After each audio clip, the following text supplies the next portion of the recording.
estamos abertos a ouvir a Tua voz. Que o Teu Espírito use com graça. E que o Senhor venha, meu Deus, edificar a Tua igreja. Que o Senhor venha, meu Deus,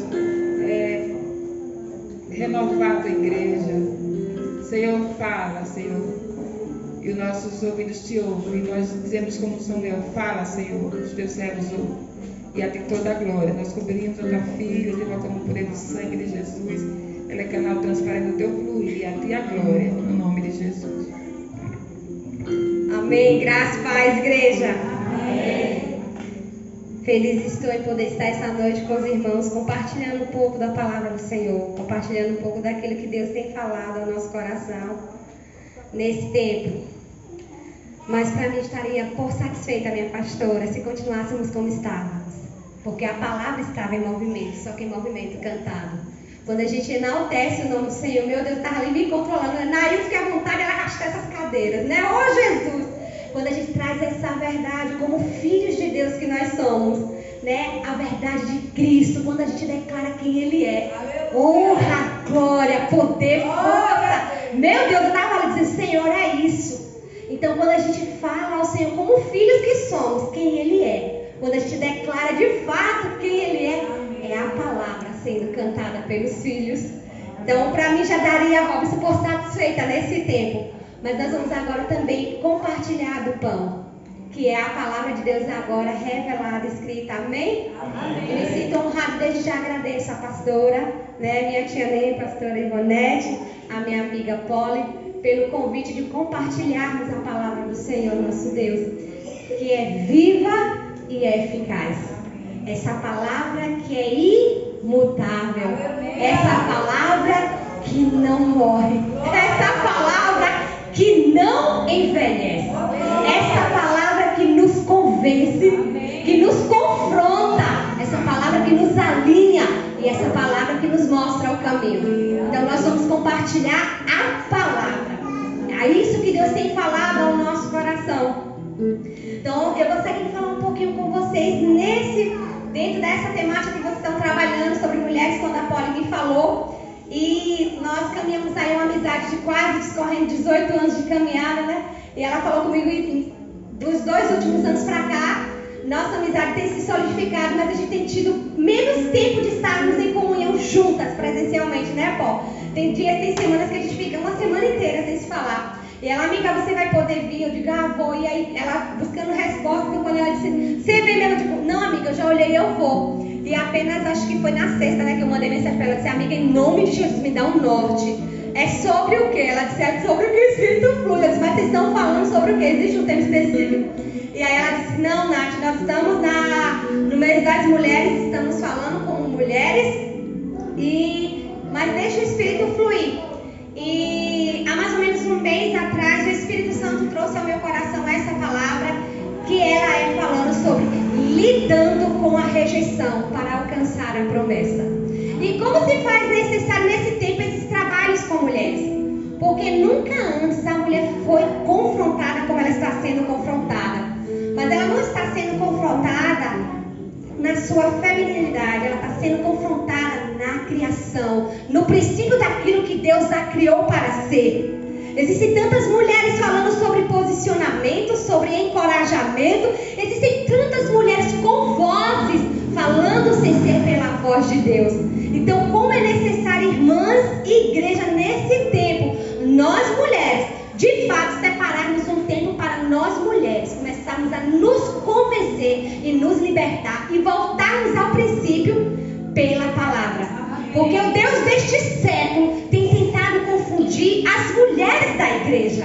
O Deus deste século tem tentado confundir o que é de fato posicionamento, o que de fato é o lugar da mulher. E Deus tem levantado este tempo para nós mulheres, filhas amadas, reconhecidas pelo Abba, a nos posicionarmos sim, mas segundo a palavra. Nos posicionarmos sim, segundo as sagradas escrituras. Mulheres empoderadas sim, na palavra. Mulheres empoderadas sim, no Cristo que as criou. Então eu gostaria de falar um pouquinho sobre isso, lidando com a rejeição para alcançar a promessa. Quantos de nós mulheres, quantos de nós homens neste lugar, tem promessas da parte de Deus? Amém. Você tem promessa? Em algum momento você acreditou no seu coração que existe uma promessa destinada a você? Se ainda que nenhuma você não acredite, pelo menos uma você pode ter no seu coração a convicção, que é a promessa da eternidade. Essa promessa são para todos aqueles que confessam e creem no Filho do Homem. Então, se você tem direito a essa promessa, até você alcançar essa promessa da redenção e salvação e morar com Cristo, você vai ter que lidar com várias curas e libertações na sua vida. E uma das é a rejeição. Porque a rejeição existe desde a concepção do mundo. Nunca antes se ouviu, Neildes, uma geração tão doente emocionalmente. Nós não passamos nunca antes por uma geração com tanta necessidade de ser validada, com tanta necessidade de ser ouvida. Há um clamor interno gemendo dentro da nossa criação, da nossa geração, por ser ouvido, por ser aceito. A primeira revelação que a gente pensa a respeito disso é que o Pai nos aceita. Aleluia! Nós somos aceitos pelo Pai, pelo Senhor de toda a terra, pelo Criador de todas as coisas. Não precisamos de validação de homens, ainda que se necessário, porque Ele nos valida desde o Calvário. Ele nos reconhece.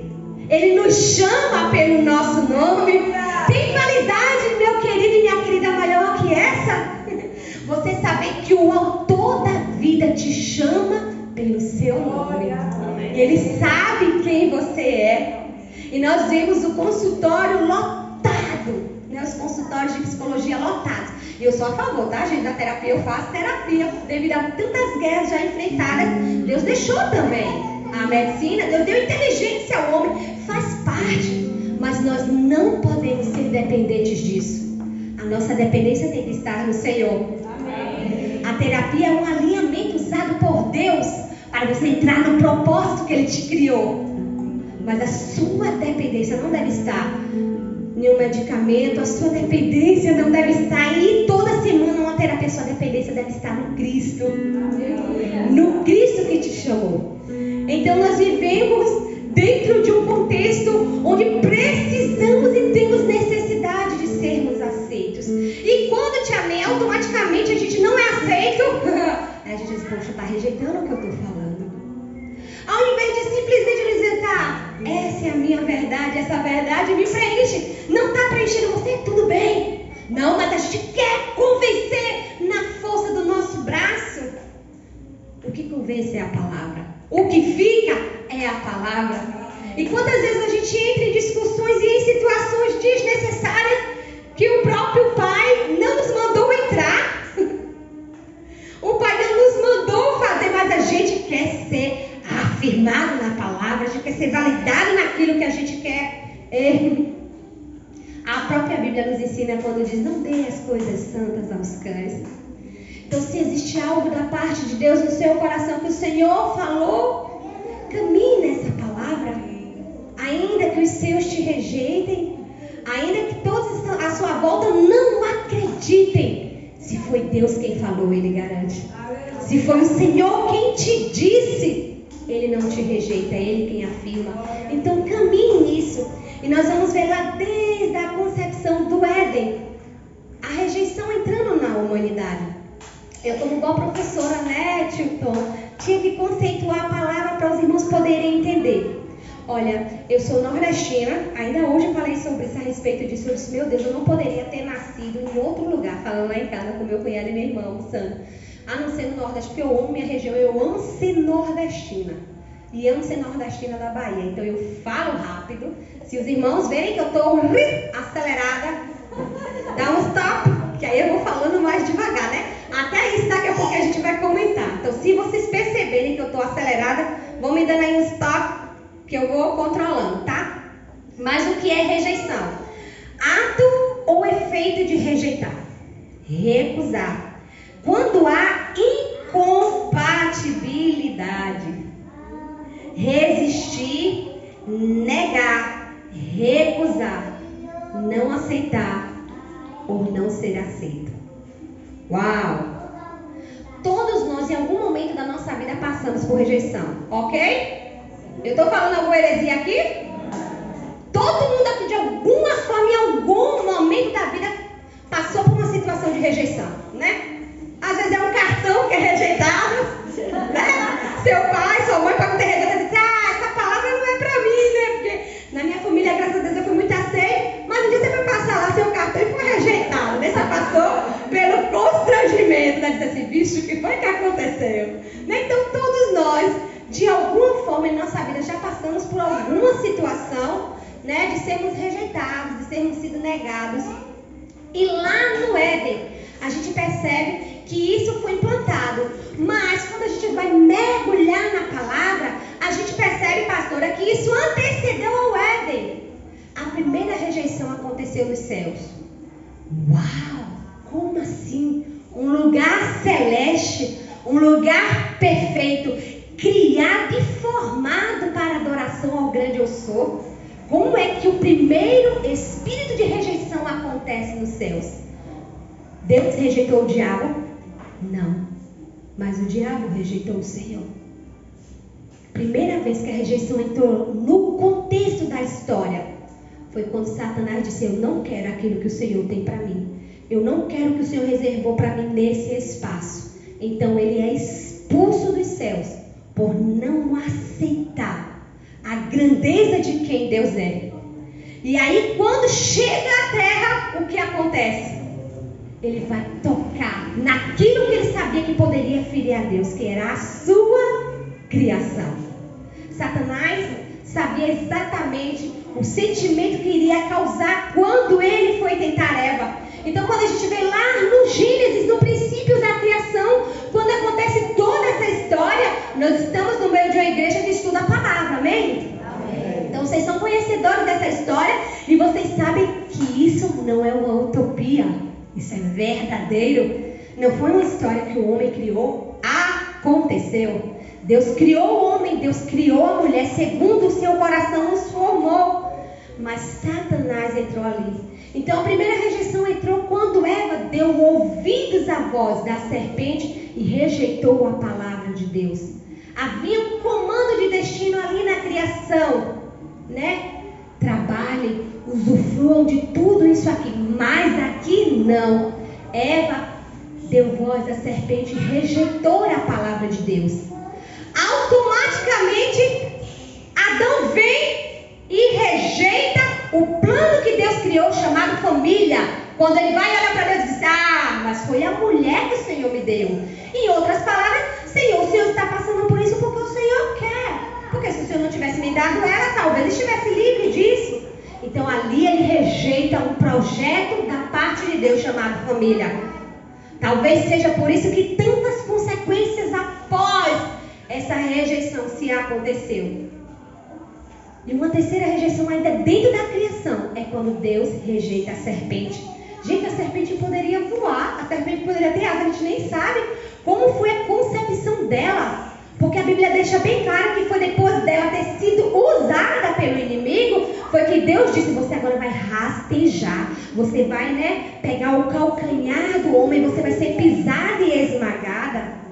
Então ali Deus rejeitou a ação do inimigo através da própria criação dele, que foi a serpente.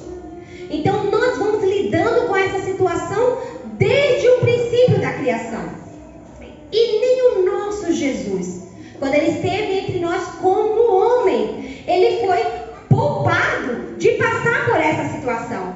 O nosso Cristo esteve entre nós na pessoa humana de Deus. Então todas as vezes que a gente fala de Jesus, nós estamos falando do homem.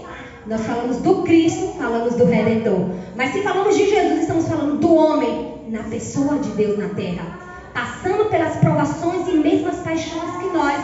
Então nem o próprio Cristo, foi passado despercebido nessa situação. E eu gostaria de meditar bem rápido com os irmãos lá em Marcos, se vocês ficam segurando a palavra. Marcos 6, 1. Marcos 6, do 1 ao 6. Marcos, do capítulo 6, do versículo 1 ao 6. Marcos 6, do 1 ao 6.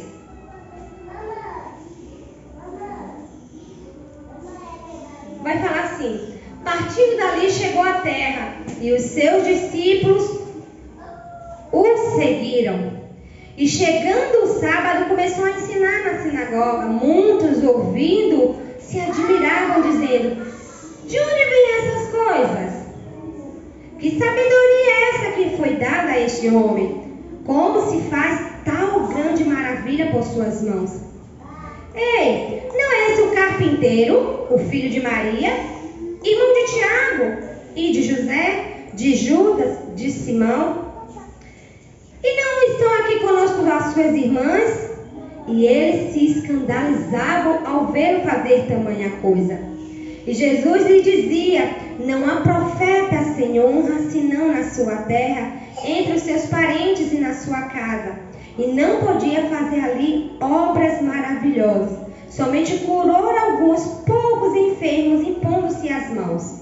E estava admirado da incredulidade do seu povo. E percorreu as aldeias vizinhas ensinando.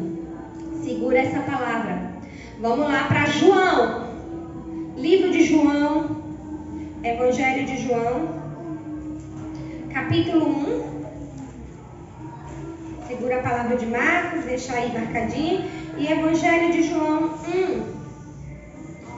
1:11. Depois 1:46. Então, 1:11 vai dizer: veio para o que era seu, mas os seus o rejeitaram. Em algumas Bíblias está: não receberam. No 46 vai dizer: pode vir alguma coisa boa de Nazaré? Pode vir alguma coisa boa de Nazaré? Quando a gente vai pegar primeiro lá a passagem de Marcos, a gente vai ver que Jesus estava vivendo o apogeu do seu ministério, a grandeza do seu ministério. Porque antes dele chegar e decidir a Nazaré, que foi de onde ele saiu, ele tinha passado por Cafarnaum. Ele tinha feito as escolhas dos seus 12. Ele tinha curado a filha de Jairo.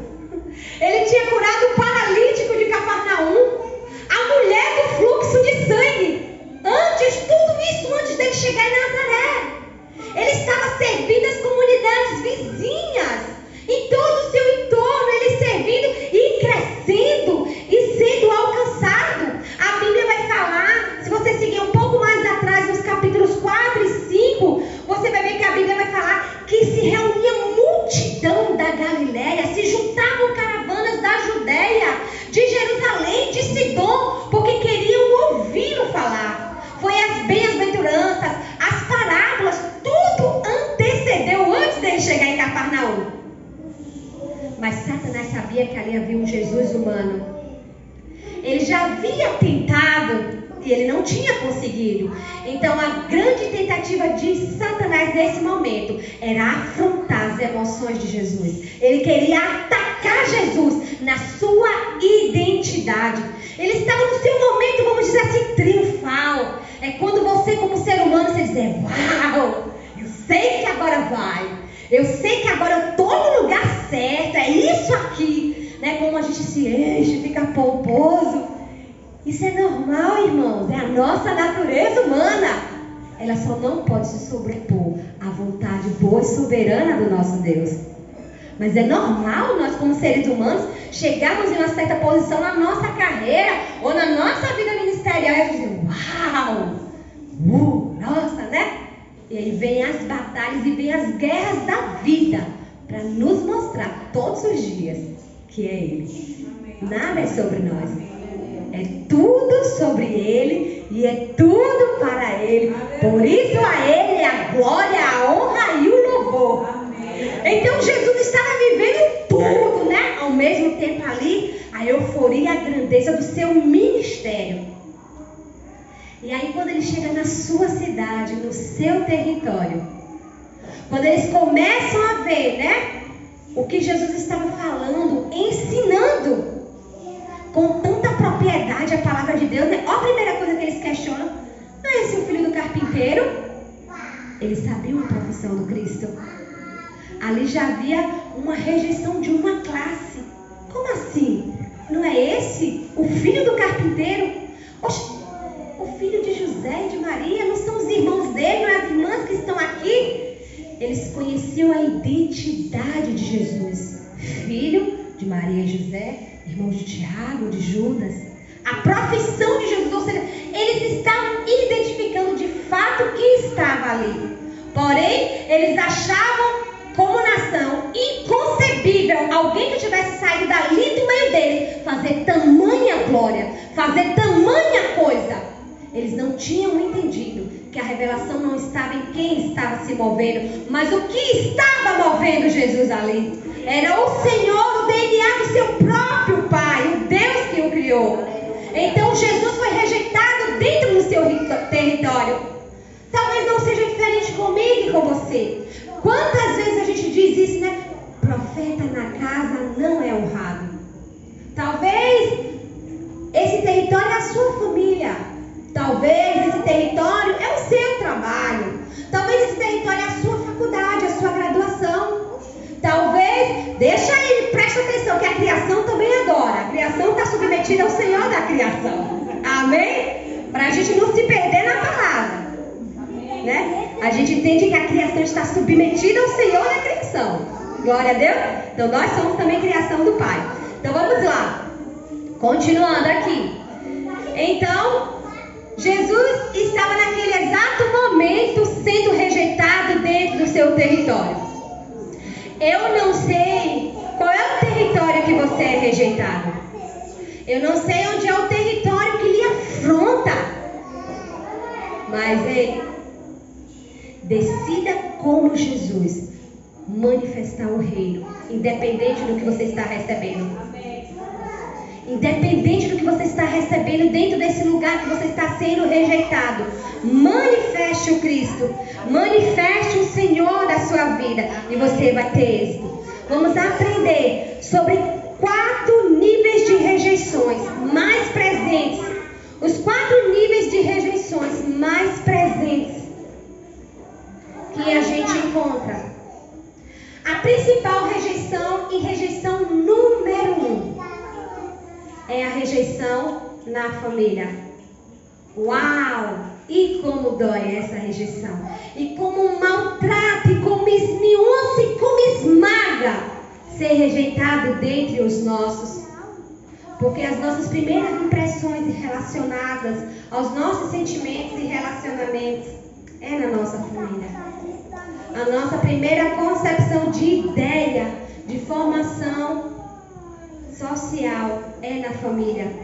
Nós não vamos ler, mas eu quero que você anote aí, se você anota, Gênesis 37, do 12 ao 35.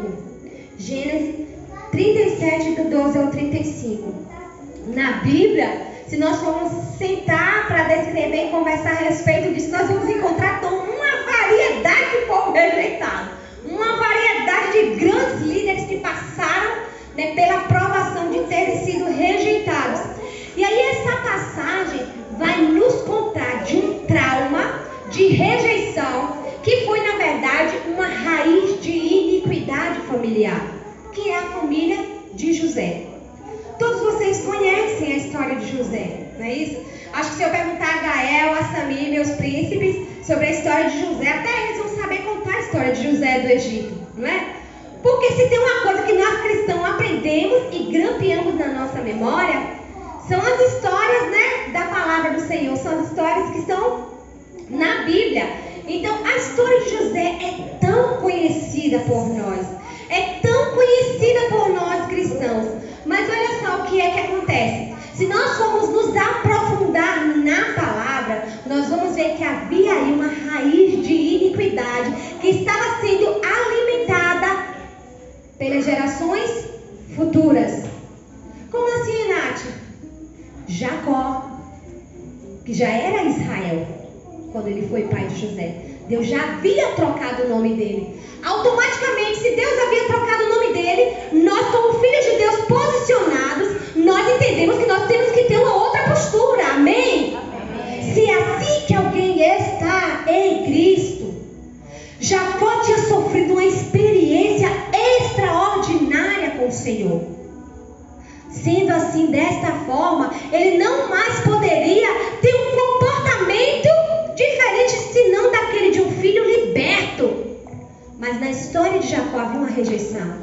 Jacó tinha sido rejeitado pelo seu pai. Seu pai tinha um filho favorito. Seu pai não queria que a bênção estivesse sobre ele, porque não era só uma questão de primogenitura. Havia uma doação de coração. A alma de Isaac era presa e alinhada de Esaú. Ele não queria, em hipótese alguma, que a bênção fosse sobre ele. Então ali já havia uma rejeição implantada. Jacó vai e se torna escravo do seu sogro. Olha, gente, se a gente for estudar o pé da letra, diz: meu Deus do céu, o que é isso? Jesus dos crentes libertos nos ajuda, chega cá e nos acode. Porque olha só, aí ele vai, rouba a primogenitura e vai para a casa do sogro, morar com o sogro que era tio. Porque para piorar ainda a questão da rejeição familiar, porque havia uma linhagem ali. Aí vai, a esposa que ele quer, Raquel, é rejeitada pelo pai, porque diz que a irmã mais velha é que tem que casar primeiro. Então você vê que um ciclo continua se repetindo. Quanto de nós repetimos ciclos? Quanto de nós estamos sendo reprodutores de coisas que nos machucaram, nos feriram, nos causaram dor dentro da rejeição? E ao invés de nos posicionarmos como filhos libertos e livres, nós estamos reproduzindo as mesmas histórias. Estamos aceitando viver debaixo desse jugo de iniquidade. E aí o que acontece? Ele vai e tem os seus filhos. E a Bíblia nos conta, né, a história como aconteceu. E de uma maneira muito clara, Israel tinha a sua preferência por Benjamim e por José. Talvez seja por conta da linhagem. Eu quero acreditar de fato que é por isso. Eu, como estudante da cultura judaica, sou tão apaixonada por essa cultura desse povo. Eu acredito que talvez tenha sido isso. Porque eram os filhos do amor. Eram os filhos do casamento, né? Da aliança segundo a palavra. Talvez tenha sido sobre isso. Mas isso não dava o direito a ele, como pai que dá destino, rejeitar os filhos que o Senhor tinha confiado a ele. Porque o pai dá destino aos filhos. E eu gostaria nessa hora, de uma maneira em Deus, falar para você, homem que está neste lugar. Deus confiou a você uma responsabilidade. A mãe orienta, mas é o pai quem dá o destino. A mãe alinha, mas é o pai quem dá o destino. Sejam responsáveis com aquilo que Deus confiou a vocês. Sejam responsáveis, homens idôneos segundo a palavra. Verdadeiros sacerdotes que entendem o chamado da continuidade. E alinhem seus filhos, não o que vocês querem, mas ao que Deus os gerou para ser. Sejam ministrados por Deus todos os dias a darem destinos aos seus filhos naquilo que o Senhor sonhou e plantou quando Ele confiou a você. E vocês, mães, sejam alinhadas à palavra, submetidas ao governo do Cristo, que é o Cristo da família, para entenderem o que Deus quer e não caminhar na contramão da família, mas caminhar a favor e à luz da palavra. Amém? Então a gente vê uma história de derrota nessa família. Quando a gente... Nath, mas pensa aí, foi tudo proposital. Deus preparou, porque depois eles se tornariam uma nação de Israel, um povo poderoso. Sim, o projeto para Israel sempre existiu, não ia deixar de existir. Não era José quem fazia diferença ali na história, não. Deus só usou a situação, mas Deus de qualquer forma faria, porque a Bíblia diz que Israel é a menina dos olhos de Deus, é o povo a quem Deus escolheu. Dessa forma, de alguma maneira, Deus ia mover e ia fazer.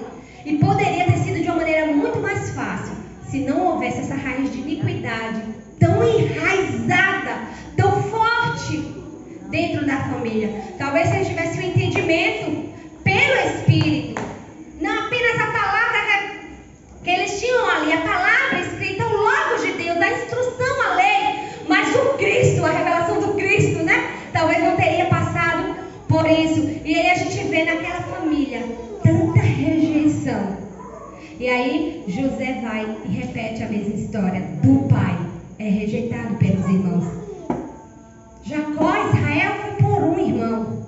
José foi por 10 irmãos. Rejeitado. A quantidade veio de uma proporção muito maior. E aí a gente vê mais uma vez ele querendo validar a situação. Quando ele se prende dentro de toda a sua dor, de toda da sua angústia, com as suas emoções sobrecarregadas. Na primeira oportunidade que ele tem, que ele vê os irmãos, ele poderia se posicionar como um filho de Deus curado e restaurado, entendendo e dizer, não, Deus me colocou aqui, eu sou um novo homem, mas eu tenho uma identidade. Não, ele pegou e quis dar o troco, porque haviam ali feridas, amarras de um homem rejeitado.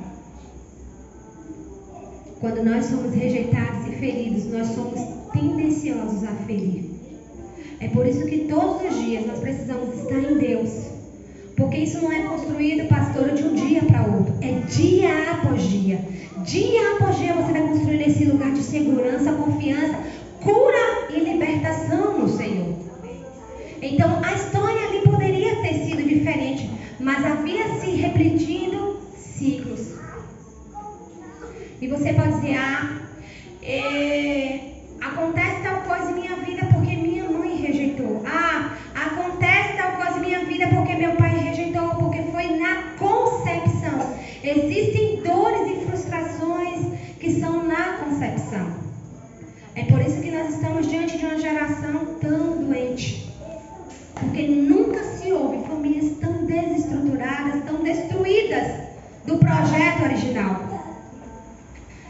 É muito bem claro, isso não é fala da carochinha, isso não é conto, nem é fala de crente. Não precisa ser cristão para ver isso de forma notória e de uma maneira muito mais clara, né, Andréia? Quando a gente percebe que um casal se junta segundo os padrões da palavra, segundo os princípios da palavra, eles se igualam, eles se mantêm no Senhor na santidade, eles casam e eles sonham com a construção da família, com a chegada dos filhos, e esses filhos são gerados em um tempo de amor, de entrega, dentro de uma santidade no matrimônio, e essas crianças nascem, e na geração lá, né, ela vai sendo liberada palavras de vida no ventre dessa mãe, né? Essa criança se sente amada, ela consegue reconhecer a voz do pai, a voz de todos aqueles que estão à sua volta, né? Lhe mimando, falando palavras de vida, palavras de encorajamento, preparando o caminho para quando vier o seu nascimento. E aí nasce, e essa criança é esperada, tem um quarto lindo, adornado, esperando essa criança. E ela é toda carregada de amor, de zelo, de cuidado. Uau! Nós sabemos que o destino dessa criança, emocionalmente, já está destravado em Deus em muitas coisas. É diferente daquela criança que é gerada e diz, poxa, não quero mais você. Porque eu não estava combinado isso não estava nos meus planos. Eu tive que sair da escola, eu tinha tantos sonhos, eu tive que parar no meio do caminho porque ia acontecer uma gestação. E agora meu pai e minha mãe ficam me chamando, né, de vagabunda, que eu não presto, que eu sou isso, que eu sou aquilo, que essa criança vai dar para marginal, que isso, que aquilo, né? E aí eu sinto essas dores, essa criança recebe essa palavra, então o meu parceiro já não me assume, mas se me assume, me coloca a culpa o tempo todo. Olha que contexto diferente. Então se a gente for olhar, a gente não precisa ser cristão para entender isso. A concepção de duas crianças sendo geradas ao mesmo tempo, mas dentro de uma concepção totalmente diferente. É por isso que é tão importante nós ministrarmos as nossas crianças, nós mulheres, nós família, orarmos no nosso ventre, orarmos pelos nossos filhos, orarmos pela descendência que Deus tem nos confiado, liberando palavras de vida, palavras de direcionamento, palavras de encorajamento, para que ela já venha com essa porção de graça sobre ela. Então a primeira rejeição que a gente encontra é no seio familiar. E a palavra do Senhor diz lá no Salmos 27, capítulo 10. Capítulo 27, versículo 10. Ainda que o meu pai e a minha mãe me rejeitem, o Senhor me acolherá. Amém. Você pode viver coisas na sua vida e você saber que foi fruto dessa rejeição. Mas a partir do momento que o Cristo entra na história, a história é transformada. A partir do momento que Cristo entra na história, não mais pode sobrepor esses espíritos. Você vai ser cercado continuamente, mas você não vai deixar ser dominada Porque sem ter, ei, Cristo entrou na história. Cristo entrou na história. Olha, há pouco eu vou dizer a vocês, há pouco caminha comigo há quase 18 anos. E tem alguém que conhece minha vida de frente e de costa, é Poliana, né, amiga? Né? Todo mundo na minha família sabe da minha amizade com a Poli. Poli sempre soube de tudo. Quando eu falo a vocês de tudo, é de tudo. Todas as minhas guerras, conflitos, tudo, Poliana sabe. Quando eu não mandava, eu ligava, né, Poli? E falar sobre isso, ela sabe o quanto é desafiador para mim, porque a minha concepção foi uma concepção de rejeição. E foi sendo validado durante todo o percurso da minha vida. Eu estou com 37 anos. Tudo bem, eu sei que não parece. Obrigada, irmão. Mas foi dentro desse contexto. Mas a partir do momento que eu recebi a revelação do Deus que me amou, que me aceitou e que me comprou lá no Calvário há mais de 2000 anos atrás, eu não posso aceitar essa repetição. Amém. Ela vai vir, claro que ela vem, queridos, ela vem constantemente. Elas vêm o tempo inteiro. Mas eu é quem decido se eu vou sentar e comer e saborear isso ou não. Quando ela vem, e vem com toda a força, eu digo, ei, eu sei que o meu Redentor vive. Eu sei quem Ele é e o preço já foi pago. Quando eu sinto que a raiz de iniquidade quer magoar de novo meu coração, ei, Ralabás, meu coração está firmado e guardado no Senhor. É uma decisão. É fácil, pastora? Não é fácil, mas é uma decisão. A partir do momento que a gente entende que Deus entrou na história. Então não venha me dizer, mas isso acontece comigo porque foi meu pai e minha mãe que fez isso comigo. Foi porque foi o meu marido que me rejeitou. Ei, filho, Jesus entrou. Amém. Jesus entrou na história, então não dá mais para se alimentar disso. Não dá mais para viver com isso dentro de você. Porque você já teve alguém que pagou um preço bem maior. Segunda rejeição, e essa é forte, eu sei que muitos aqui vão se identificar, é a rejeição na igreja. Uau! É o lugar, né, que a gente menos espera. Não é isso, Andréia? É o lugar que a gente menos espera que nós sejamos rejeitados. Mas é o lugar que mais nos rejeita. São os do nosso corpo, o corpo de Cristo. Gente da gente que conhece essa palavra. Gente que confessa essa palavra. E a gente vai ver lá, na história do apóstolo Paulo, meu Deus, 2 grandes homens de Deus. Tanto no Velho Testamento a gente vê a história de Moisés, como no Novo Testamento a gente vai ver a história de Paulo. 2 líderes de excelência, 2 líderes que vieram para marcar literalmente a história. Mas ambos rejeitados pela igreja. Ambos rejeitados pelo povo que Deus escolheu para que eles fizessem parte. Está lá em 1 Coríntios 9, do 1 ao 23, e 2 Timóteo 4, 16. Quantos de nós, às vezes, né, estamos ali e dizemos assim, poxa, mas eu queria ser da intercessão. Não, eu queria servir na recepção da igreja, eu queria servir na mídia, eu queria servir no louvor.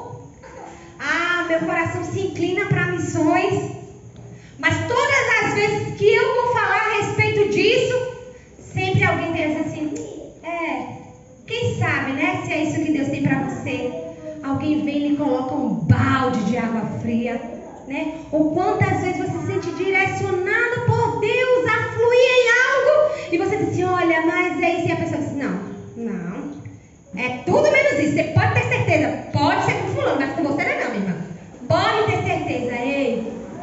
Mais uma vez eu repito, se Deus falou, Ele garante. Amém.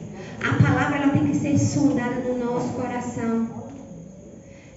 Eu tenho convicção de que quem falou comigo é o caminho e eu avanço.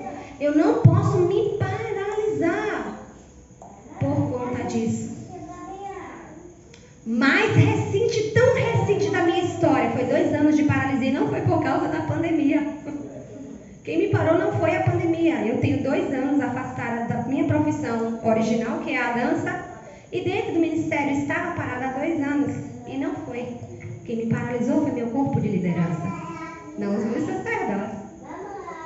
Foi onde eu mais fui afrontada.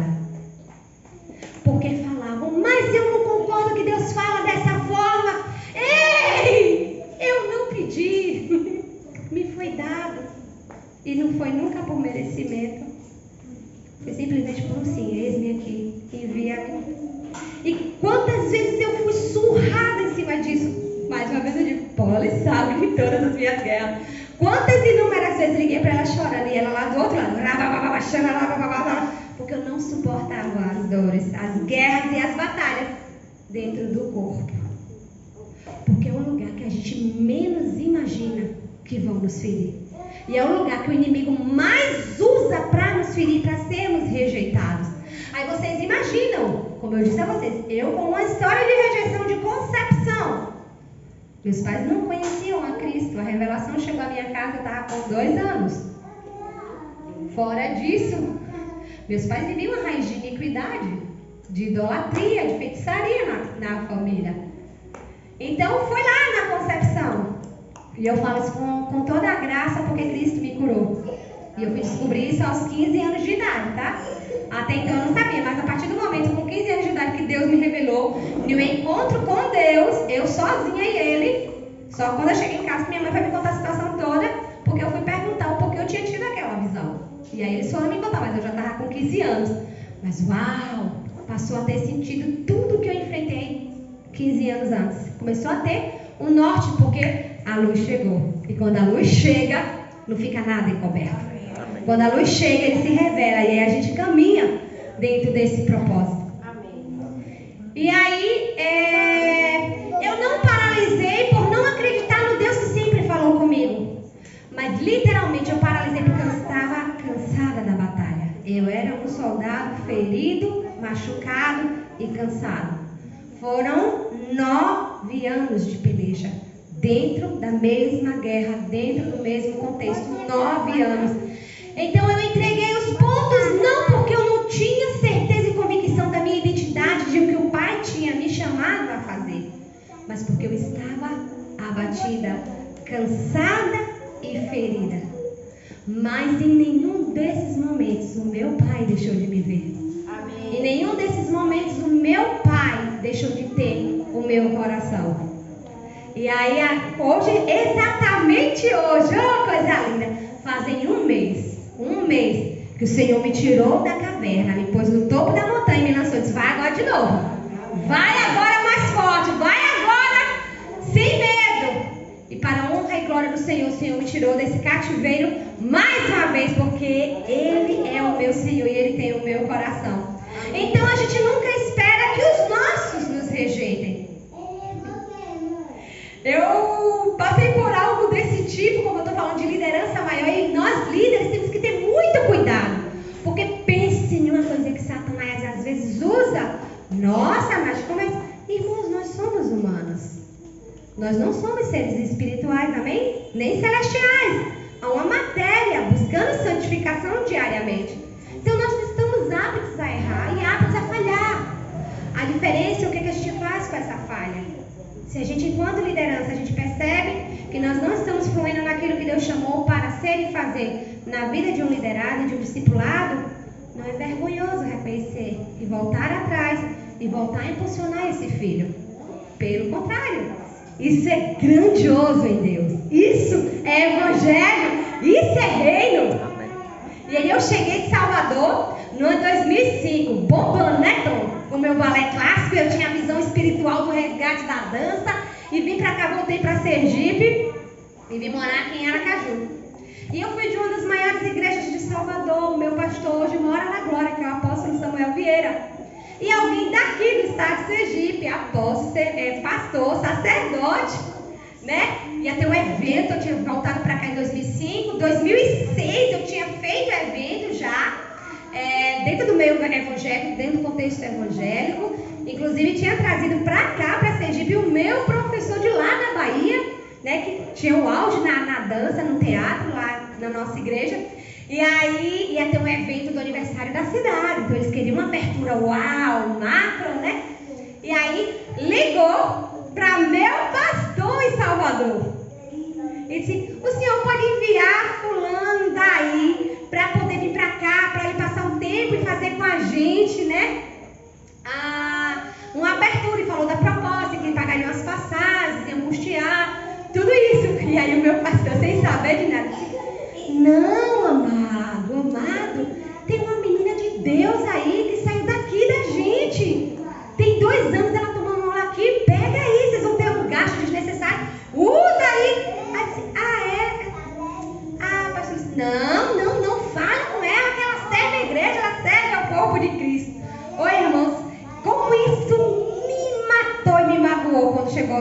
ouvidos, que era nem bom que eu tivesse chegado aos meus ouvidos a história, né? E aí um outro sacerdote, talvez sem sabedoria, coitado, pensando que iria me ajudar, me prejudicou, né? Porque aí foi contado, disse, ó, fulano ligou para fulano de tal, que falou, e ele disse que era para indicar você. Aí quando ele falou que era fulano, eu disse, oh meu Deus. E eu já trabalhei na igreja de fulano. Né? Conhece minha história? Eu disse, Deus é bom. Então aquilo me atrofiou ministerialmente. Aquilo me trouxe dor. Então nós não podemos aceitar a rejeição no meio da igreja. Nós temos que combater esse espírito veemente. Nós, mulheres, nós, homens de Deus, instruídos pela palavra no mover do Espírito. Não podemos fazer parte dessa mesa, porque não é a mesa que Cristo deixou para a igreja. Não é esse pão que Cristo compartilha com nós, como seu corpo. Nós somos feitos para encorajar, para impulsionar, para declarar a palavra de vida, não para colocar para baixo, porque Cristo não faz isso com a gente. Mas se isso acontece comigo e com você, nós precisamos nos posicionar na identidade que Cristo nos deu, que é a identidade de filhos. Aleluia. Antes de nós sermos esposas, maridos, né? Mães, pais, grandes profissionais, nós somos filhos do grande eu sou. Somos herdeiros e co-herdeiros em Cristo de uma promessa, e isso nos basta. Então, quando isso vem sobre nossas vidas, nós precisamos nos posicionar nessa autoridade, dizer, ó, não, não, aqui não. Jesus já pagou o preço. Amém. E nos posicionarmos de forma diferente. Outros dois tipos de rejeição, eu vou bater bem rápido agora, é a rejeição no trabalho e a rejeição cultural e social. Pensa como isso dói. É quando você dá tudo de si. Você faz e você não faz porque o seu chefe mandou você fazer. Você faz porque é natural seu querer fazer e dar o seu melhor. Mas como machuca, quando alguém, né, olha para você dentro do seu trabalho, é um colega de trabalho, ou é o seu próprio chefe, né, e diz, tá bom. Ou então não fez mais do que sua obrigação, você trabalha para isso, você recebe para isso. E como isso machuca, e como isso tantas vezes paralisa. Quantas vezes nós, como filhos de Deus, pastoras, temos que servir o nosso melhor, porque isso é levar Jesus. Isso é pregar o evangelho sem precisar abrir a Bíblia. Mas quantas vezes nós somos afrontados dentro do nosso trabalho e isso nos causa uma rejeição. E ao invés de tomarmos uma decisão de fazermos melhor, a gente vai e para. A gente para de refletir aquilo que Deus nos chamou para ser, que é modelo, referência.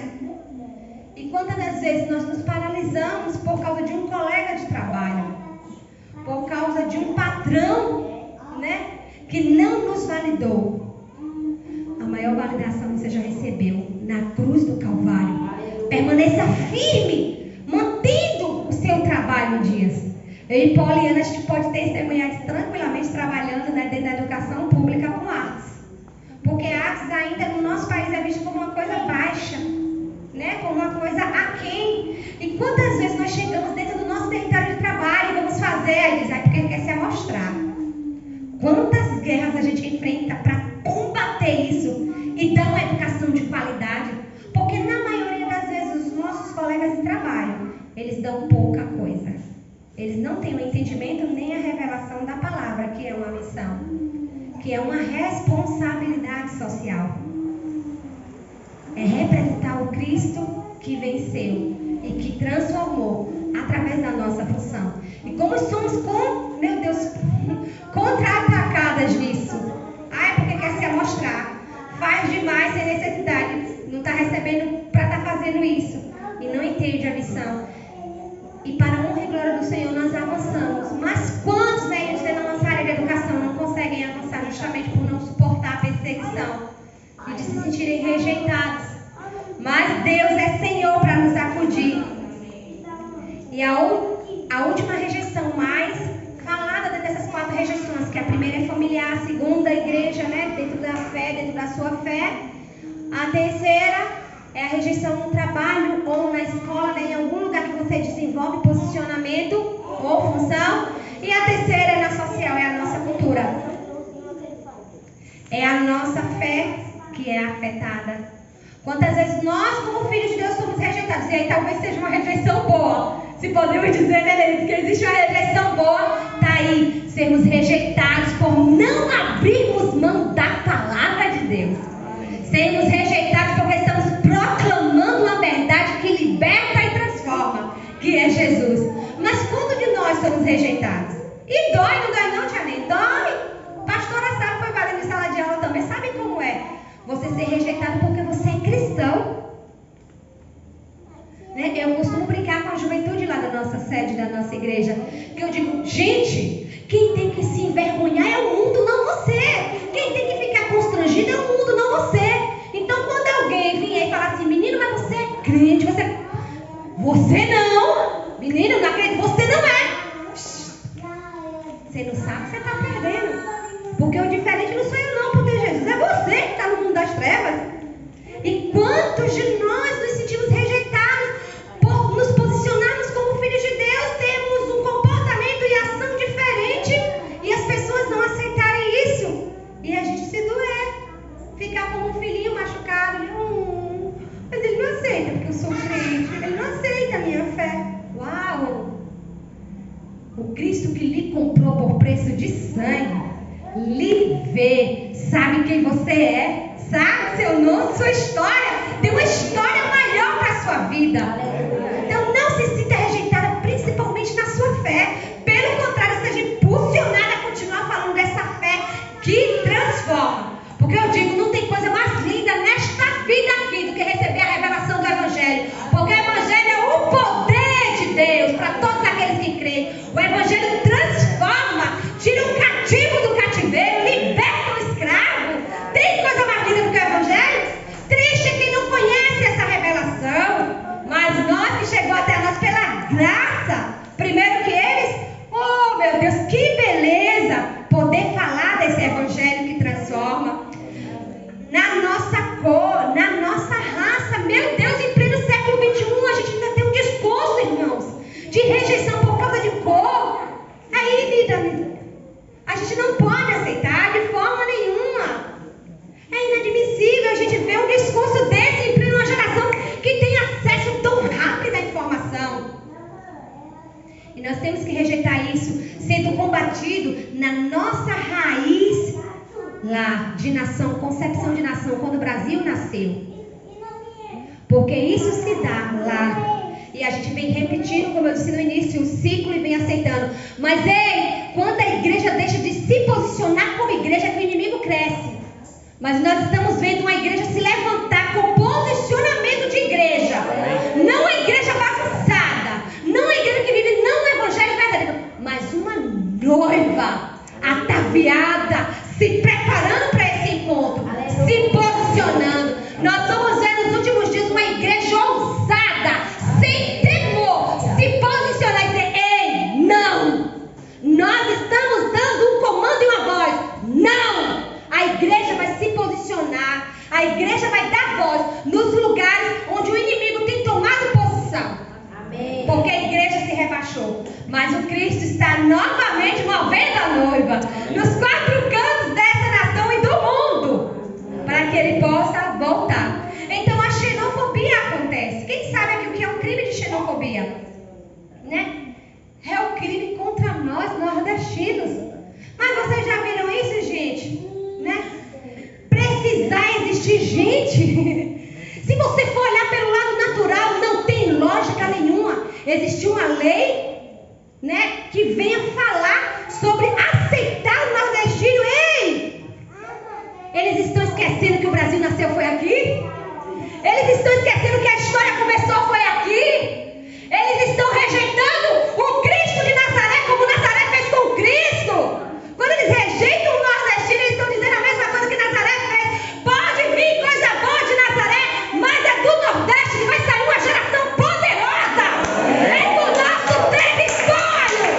O inimigo não vai poder mudar isso, porque nós somos do ventre. Nós somos do ventre.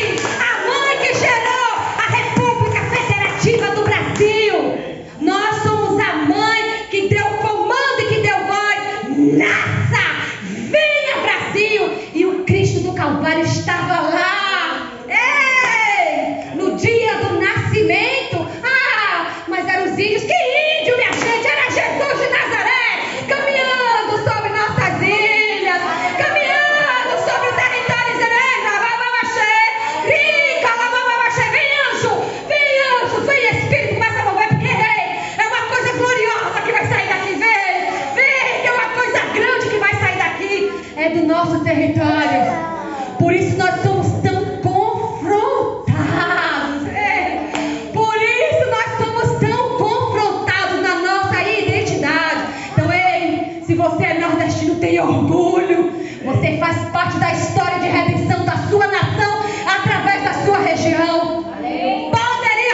profetas, adoradores sairá do Brasil. Sairão médicos, sairão sim, grandes advogados sim, mas muito mais sairão homens e mulheres alinhados à palavra e ao destino que Cristo traçou dentro daqui. Vocês vão ver histórias de sertanejos serem transformadas. Quilombolas, índios do nosso território, nossa história matriz, nossa base, recebeu um lugar de honra em Deus, porque Deus está alinhando filhos nordestinos. Deus está alinhando filhos nordestinos, porque sim, pode ter saído de Minas, Sudeste, a adoração que flui no mover profético, mas é do Nordeste que vai sair a palavra. É do Nordeste que vai sair homens e mulheres com devoção, devoção e entrega. É por isso que o inimigo investe tanto. Então não se sinta rejeitado quando falarem a você: mas é um pobre coitado que precisa do Bolsa Família. Que Bolsa Família, o meu Deus é o dono do ouro e da prata. Ele enviou um recurso porque Ele é Senhor, mas eu não preciso disso, porque a minha dependência é do Cristo que me criou. E nós vamos ver, olha o que eu estou dizendo a vocês, uma história de redenção e transformação a partir da nossa gente e do nosso povo. E para terminar, o principal e talvez pior nível de rejeição, que é a autorrejeição. A autorrejeição é quando eu não me aceito. É quando eu não aceito aquilo que Deus me criou para ser na essência. Um povo doente, um povo ferido, se enchendo das plásticas. Não sou contra não, se você tem condições, vai lá, meu amor, você vai fazer bem. Jesus quer lhe ver feliz, sorrindo, se sentindo a poderosa lindona. Mas faça isso se o Senhor lhe guiou para fazer. Mas é uma geração que não aceita o cabelo, que não aceita o formato do nariz, pastora, que não aceita o corpinho. Meu Deus, né? Voltando para nós mulheres, quantas mulheres frustradas, doídas, machucadas e maltratadas, porque dizem: seu corpo não é um padrão, o seu bumbum não é um padrão, o seu abdômen não é um padrão, os seus seios não é um padrão. Ei, mulher, o seu padrão é a Bíblia. O seu padrão é um padrão de mulher formosa, pérola valiosa. Primeiro que já começa tudo errado. Quando a gente para pensar na nossa origem, a gente precisa estudar, precisa ter percepção. Mulher brasileira não é mulher americana não, gente, que não tem bumbum, que é reta frente e reta atrás. Mulher brasileira tem quadril. Se tem quadril, automaticamente vai ter bucho. É normal. Mas é tanta mulher se sentindo rejeitada. Diz: não, mas eu não me aceito. Tá, não se aceita? Então vai pra academia, corre, faz dieta. Mas não aceita o padrão que o mundo quer impor. Não aceita, você não é o padrão do Instagram. Ali é uma mentira. Você não é um padrão da TV. Ali é uma fachada. Não, olha para a palavra, recebe o rema da palavra e se aceita. Mas é porque não. Saia desse lugar de vítima e se torne protagonista da sua história, da história que Cristo me chamou para ser. Para de entrar nessa caverna e ficar lá como uma coitadinha, como um coitadinho. Não, passa agora a se posicionar como um filho legítimo que você é, amado e aceito pelo dono do universo, o Criador de todas as coisas, o que domina e o que rege toda a terra, o que abre mar, o que faz sol parar. Ei, é esse que lhe aceita e lhe ama do jeito que você é. Mas Ele não lhe deixa assim. Ele lhe tira dessa condição de sofredor, de uma mente cativa nas emoções, de uma mente travada nas emoções. Ele te faz livre. Hoje é uma noite de libertação das suas emoções. Deus não mais vai permitir que Satanás se alimente dessa cadeia emocional. O Cristo chegou na casa, e se Ele chegou na casa, Ele tem que agir conforme a sua decisão. Decida hoje caminhar por aquilo filho, porque é isso que você é. Se coloque de pé. Nós vamos ver que Eva rejeita um projeto, Noé é rejeitado na sua cidade, Moisés é rejeitado pelo seu povo, Esaú é rejeitado por Abraão e Sara. Mas vamos lá, Salmos 27, do jeitinho que você está aí para a gente orar. Salmos 27, 10. Porque quando o meu pai ou a minha mãe me desamparar, o Senhor me acolherá. Isaías 49, 15. Isaías 49, 15. Pode uma mãe esquecer-se tanto do seu filho que cria, que não se compadeça do filho do seu ventre? Mas ainda que essa se esqueça, todavia eu, o Senhor, não me esquecerei de ti. Ei, Deus é o Pai dos rejeitados. Amém. Deus é o Pai dos rejeitados. E Ele é o Senhor que te afirma e que te envia no propósito. Então eu gostaria que você colocasse a sua mão no seu coração nesta hora, abaixasse a sua cabeça como um filho de Deus legítimo, e você começasse a chamar esse Pai. Você começasse a chamar pela presença dele e dizer: vem cá, Pai. Pai, o Senhor sabe das minhas transgressões, das minhas dores. O Senhor sabe de todos os níveis de rejeição que eu passei. O Senhor sabe das palavras. Mas agora eu decido não mais caminhar como um escravo e como um cativo, mas como um filho posicionado, como um filho livre, como um filho liberto, porque o Senhor me ama. O Pai me ama. O Pai me adotou. Eu não mais sou órfão. Eu tenho alguém que me ama, que me quis, que deu tudo de si por mim. Ah, Jesus. E eu peço nessa hora que o Senhor me cure. Me coloque nesse lugar de libertação, de cura, de amor, de transformação. Me coloque nesse lugar de segurança.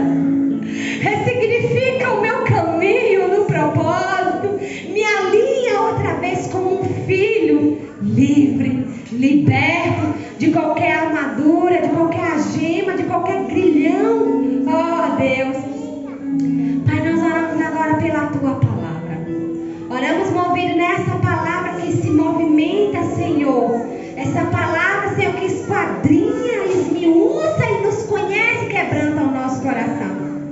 Pedimos ao Senhor, ó Deus, que nos vê e nos sonda. Nos toque nessa hora. Nós damos acesso a lugares, Senhor, que ninguém nunca acessou.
como coitadinhos, doentes da alma, enfermos nas emoções, mas como livres.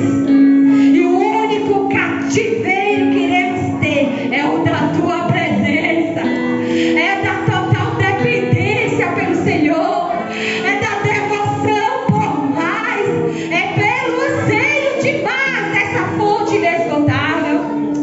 Nós declaramos, meu Deus, um novo posicionamento a partir de agora. Declaramos que o Senhor entrou na história. E se o Senhor entrou na história pela revelação da tua palavra que se move, nós nos movemos. E não mais repetiremos padrões. E não mais nos comportaremos como rejeitados, mas como filhos aceitos de um Pai que nos ama, de um Pai que nos quis, de um Pai que nos coloca no colo, de um Pai que nos afaga, de um Pai que nos protege, não de um Pai que toca de forma indevida, não de um Pai agressor, não de um Pai que oprime, mas de um bom Pai, um Pai que acolhe, um Pai que chama para si, que traz sobre o peito, que abraça, que acalenta. Ah, Pai, é nesse lugar que nós queremos estar e viver posicionados, nesse lugar de filhos, vivendo a tua paternidade, sendo curados e curando outros, fazendo das nossas cicatrizes marcas que curam outras vidas, nos posicionando como verdadeiros filhos do Senhor, ministros do teu evangelho, proclamando a salvação até que o Senhor volte. Escreva, Deus, a nossa história conforme o Senhor pensou e colocou como propósito, porque não mais nós, mas agora vive o Senhor. E tudo que nós queremos é caminharmos alinhados ao que o Senhor